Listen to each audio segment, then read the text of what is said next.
Principles of Management Final Presentation by Liam Kubickia. When thinking about possible career paths and why, I really tried to take into account what I would be doing after college and really the field I would like to go into, or at least fields I would like to go into, is entrepreneurship. And I really am trying to take this time in college to figure out which way I want to make money on my own. And three different jobs or careers that I looked into possibly doing for not a whole lot of time, but to get the skills in it would be a carpenter, food service manager, and a retail salesperson. And the reasoning behind each of them is because a carpenter is just a really good skill to know, especially if I want to build houses, develop properties, things along those lines, stuff that my father and I grew up doing. As well as a food service manager, which is another thing my father and I, or at least my family and I, have grown up doing throughout my lifetime. We have had two different restaurants, and being in the business, I already know how everything works. I kind of grew up working in the business, and I still work in the business when I go home for break. So what I'm going to be doing is working again. And it would be, I would definitely consider owning a restaurant or a food service, something in that sector in the future. And as far as being a retail salesperson, I believe it's a really great skill to know how to sell, how to present yourself, how to speak with, especially nowadays with technology and social media. I feel like my generation has a harder time presenting oneself and talking to others, being comfortable with negotiating and confrontation and things along those lines. And something like being a retail salesperson or a car salesperson, because I love cars, would be a great way to get those skills enhanced. All right. As far as the ONET research, I just removed my camera real quick so that you can see the median wages, but I'll bring it back later. Um, for the ONET research for being a carpenter, the knowledge required includes building and construction, administration and management. Obviously, if I'm going to be an entrepreneur, administration and management is key and essential. Mathematics, design, and engineering and technology. The education required, excuse me, 52% say a high school diploma or equivalent is required.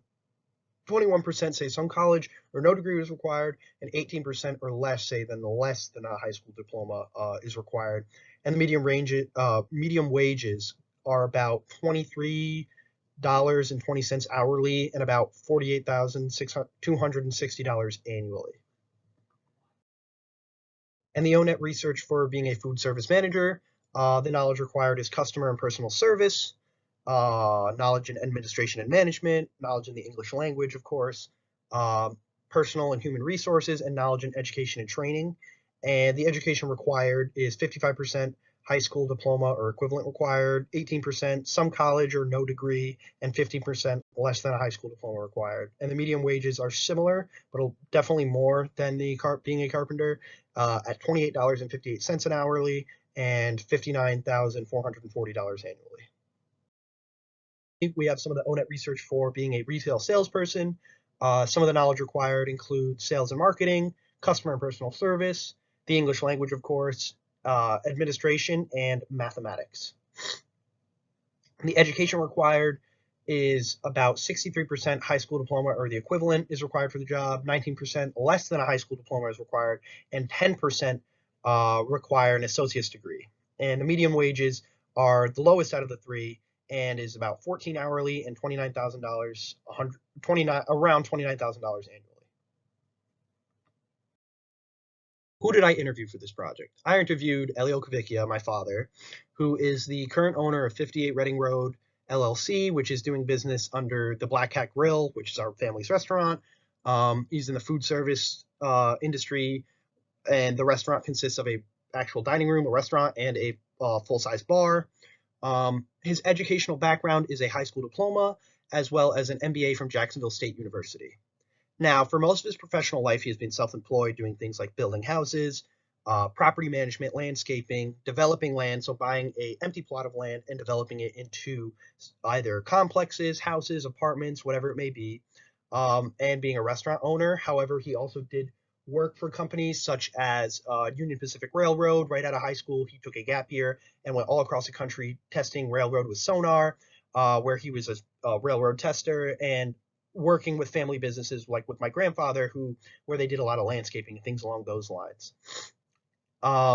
His greatest success, he says, in his career has been property investment, because he's really, for most of his life, besides working for the railroad, he has been self-employed. He's been working for himself, and being able to invest the money he's made from being an entrepreneur and being self-employed and having to secure that for later on is really, he believes, his greatest success. And his greatest challenge, which is something that I lived through too, was one of my greatest challenges because I was working through it with him, was the COVID-19 pandemic.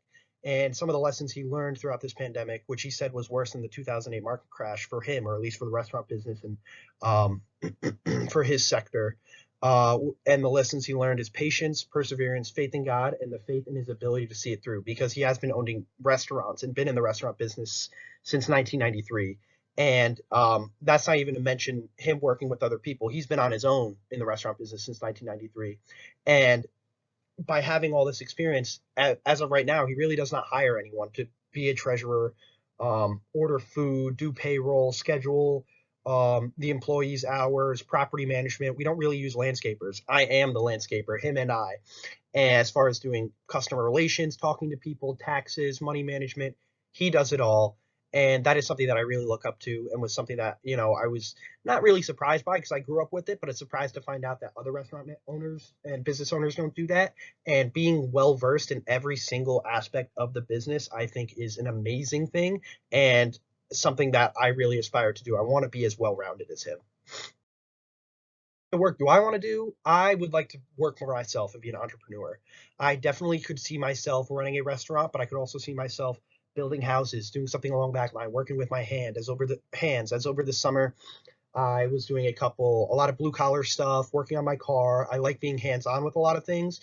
And however, maybe if something like that isn't a career choice, or say I don't build houses. If I even want to manage properties or buy and sell properties or own apartment complexes, something like that, it's good to have all that knowledge in my tool set so that if something breaks, I don't have to hire someone. I can fix it myself, or at least know how much it should cost to do something like that. But I really want to be in the field of working for myself and not having to report to anyone. Activities and environments fit my personality. I would definitely say the environment would be more so individually based, meaning I'm working on my own, because I feel as though I get very overwhelmed very quickly when I'm working with other people, because I do a lot of comparisons and I compare myself to other people and their quality of work and things of that matter. So being on my own would definitely be a good thing, having some kind of almost like blinders for a horse, being kind of in my own world. However, that does not mean I'm not opposed to working with people. I love networking myself, working in my family's restaurant and the family business. I've met so many people, learned so many things from a variety of people, because when I'm bartending, people love to talk. They talk about their businesses, to give me advice, and I love having access to those people because I could always go back and say, hey, I know you mentioned you're working for this company, or you might have internships. Hey, what's going on? I love doing that kind of networking and social networking, definitely decision making. I like taking everything into account. I see myself that being definitely an activity obviously any entrepreneur is doing a lot. And as far as what sector I could see myself doing that in, like I mentioned earlier, either property management, food service, or even possibly um, doing something with cars, because that is something I'm very passionate about and have a lot of knowledge with. And I would not mind running and owning a business revolving around the automotive industry. Job ready, and how can I improve my readiness for being an entrepreneur? So I am nowhere near being job ready. A lot of people in college really aren't, and I can improve my readiness by trying things, working a bunch of different jobs, talking to people nonstop, really just trying to get as well rounded as I can, because being an entrepreneur, you kind of have to do everything on your own. And I feel like the more I know, the more ready I'll be, and it just takes a lot of time and a lot of patience to get to that point. Is the future outlook of entrepreneurship in the U.S.? Obviously, there's always going to be a lot of uncertainty, especially right now. It looks like we're going into a recession. But something my father, who I interviewed, was saying is that you really have to trust your gut a lot of the times being an entrepreneur. And if you do something you enjoy and is fulfilling, and you really know it's a good business plan and a business model, and you're treating your customers well, and you are being honest and faithful, you really can't go wrong. And that is definitely something that um, I will have to look into in order to run a successful business going into the future, with all the economical uncertainties we're going into, and especially with the restaurant business, profit margins has been going drastically down as food prices and the supply chain begin to worsen. So the lessons I learned from this assignment is that it's going to take some time. It's going to take a lot of patience, a lot of hard work, and a lot of experience in order to work for myself and do it very, very successfully and build up a life where I am financially independent. And that is something that I've learned just not only through interviewing my father, but going through all the information for the ONET and all the different aspects of what goes into being not only an entrepreneur, but just having a career in general. Being a well rounded adult takes a lot of time, and that's where something like college comes into play, because you're meeting a lot of people, you're practicing all these people skills, talking, working, setting schedules, stuff like that. And I just have to have patience, and it's going to take time, and I have to actually put myself out there, which I am learning and trying to do more actively.